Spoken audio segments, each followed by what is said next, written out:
চিপাঝাৰ ডুমনিচকীত চোৰাং বৈদ্যুতিক সামগ্ৰী উদ্ধাৰ। চিপাঝাৰত চোৰৰ তাণ্ডৱ চলি থকাৰ সময়তে চিপাঝাৰ আৰক্ষীৰ বৃহৎ সফলতা। ডুমনিচকীৰ এটি গুদামগৃহৰ পৰা চোৰাং সামগ্ৰী উদ্ধাৰ কৰে চিপাঝাৰ আৰক্ষীয়ে। এক গোপন খবৰৰ ভিত্তিত চিপাঝাৰ আৰক্ষীয়ে ডুমনিচকীৰ ফুলচান আলিৰ এটি গুদামগৃহৰ পৰা এলুমিনিয়াম, তাঁৰ, কপাৰ, বুজন পৰিমাণৰ ইলেক্ট্ৰিক সামগ্ৰীৰ লগতে বাজাজ পালচাৰ বাইক আৰু এখন বেটাৰী ই-ৰিক্সা জব্দ কৰিবলৈ সক্ষম হয়। ঘটনা সন্দৰ্ভত ফুলচান আলিক আটক কৰে আৰক্ষীয়ে। News Desk AIN Live.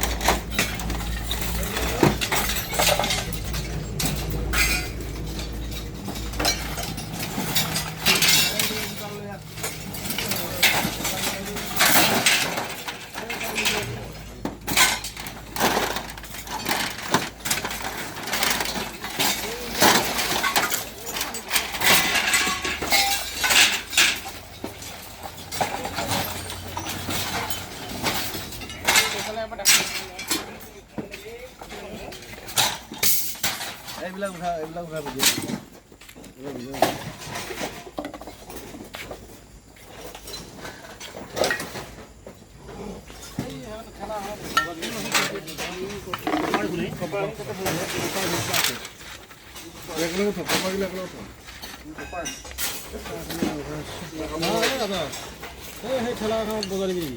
ঠেলাখন বজাৰ দিয়ে নিব ভাল হ'ব।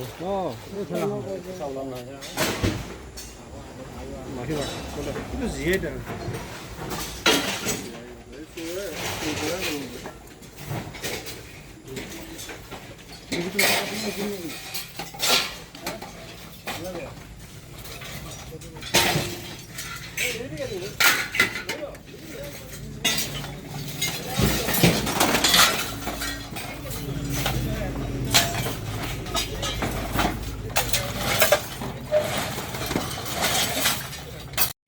যিকোনো খবৰ আৰু বিজ্ঞাপনৰ বাবে যোগাযোগ কৰক 7896121996।